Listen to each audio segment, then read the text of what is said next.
Avez-vous déjà entendu parler de Fred D. Wild? En fait, il est un peu comme le papa de Lola.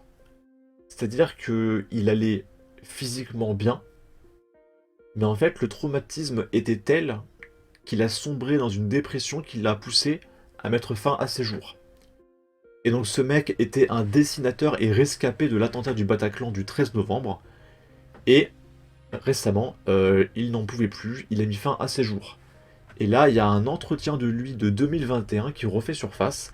Après, on va lire un article sur ce qui s'est passé récemment, et on va regarder les réactions. Ok. Oui.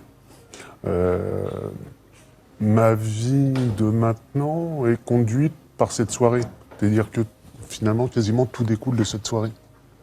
Il se trouve que je me suis séparé de la mère de ma fille, j'ai perdu mon boulot, je suis en pension d'invalidité, et tous les jours, je suis quasiment sur ma table à dessin, à dessiner en rapport avec le 13. Là, je viens de finir une BD encore là-dessus, qui s'appelle Conversation avec ma mort. C'est voilà, le sujet, il est clair. Euh, je suis dedans, et je pense pas être le seul. Arthur pourrait témoigner du nombre de victimes qui nous racontent ça. Euh, on est encore complètement immergé dedans. Le procès, on le redoute depuis un an au moins, de De tout ce qu'on replonger va dedans. pouvoir voir, de retomber dedans. Mais en soi, on y est déjà. C'est simplement retomber un petit peu plus bas avec tout ça. Oui. Ok, et en dessous, il y a un mec qui partage, pendant ce temps-là, sur TikTok, Jawad vit sa meilleure vie. Donc ceux qui ne savent pas qui est Jawad, c'est l'un des hébergeurs des terroristes de Daesh, en fait, qui a été relâché par la justice. Et sans déconner, il est dehors, il fait des TikToks, c'est un TikToker aujourd'hui. Vous pouvez taper Jawad sur TikTok, il fait des vidéos régulièrement, d'accord? Des vidéos qui sont d'une débilité affligeante. Mais vraiment, hein. Il se fait un max de thunes, je suppose. Donc voilà, c'est assez merveilleux. Et du coup, on va voir ce qui s'est passé. Il faut amortir le choc et s'assurer qu'il n'y aura pas de S pour le mot que je ne peux pas dire.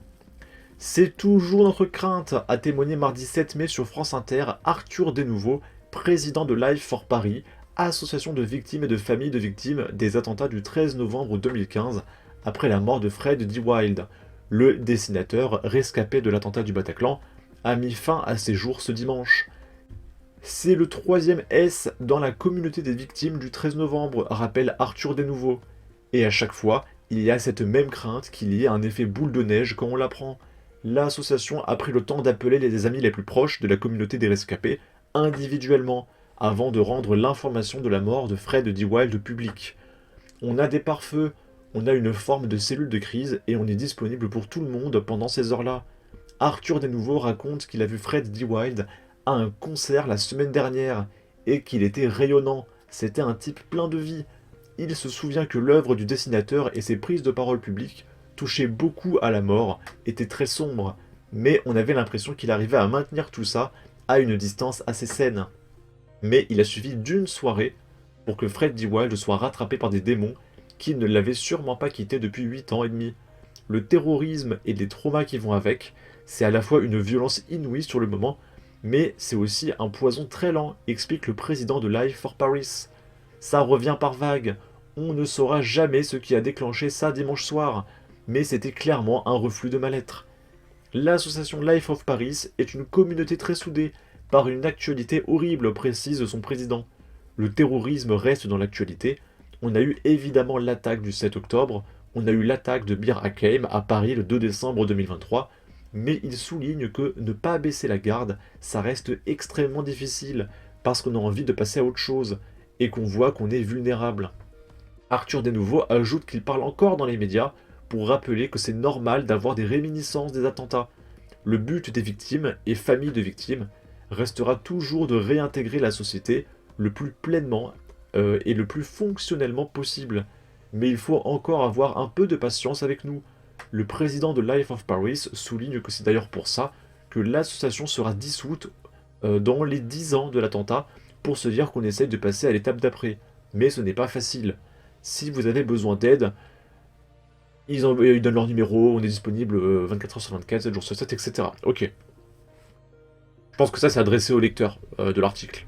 Bah, si vous allez pas bien, voilà, vous appelez le 30-20 et puis ça va aller mieux. Ok, évidemment, évidemment. Ici, c'est Jean Messia qui dit « Le dessinateur Freddy Wild, survivant du Bataclan, a mis fin à ses jours après 9 années de souffrances indicibles qui n'ont jamais cicatrisé. Le terrorisme islamique l'a tué une deuxième fois. La France pleure l'un des siens et apporte son soutien à sa famille face à son immense chagrin.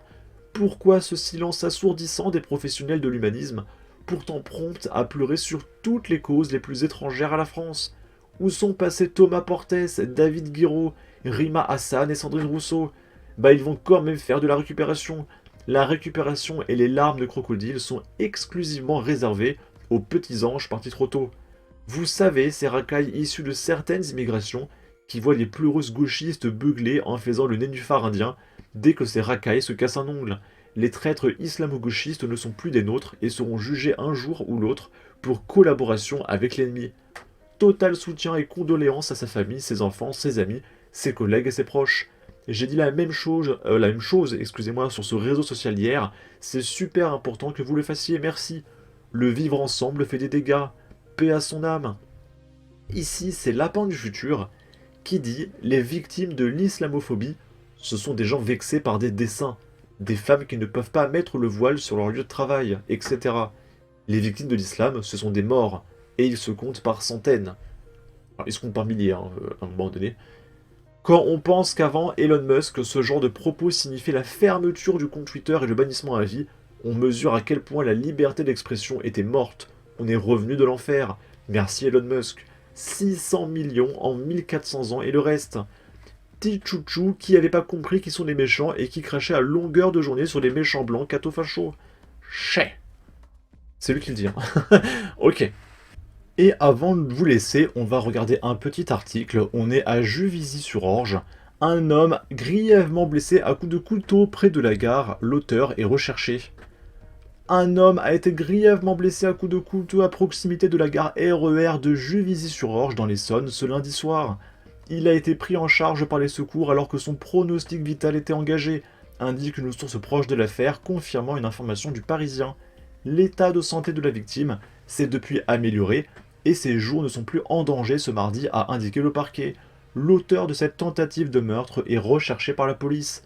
Les faits se sont déroulés vers 20 h dans la rue de Draveil, qui donne sur la gare. Selon les premiers éléments, une rixe sur fond d'alcool a éclaté. L'un des protagonistes, qui serait SDF et qui a 26 ans, a alors reçu plusieurs coups de couteau au niveau de l'abdomen et au bras. Il a parcouru quelques mètres avant de s'effondrer dans la gare.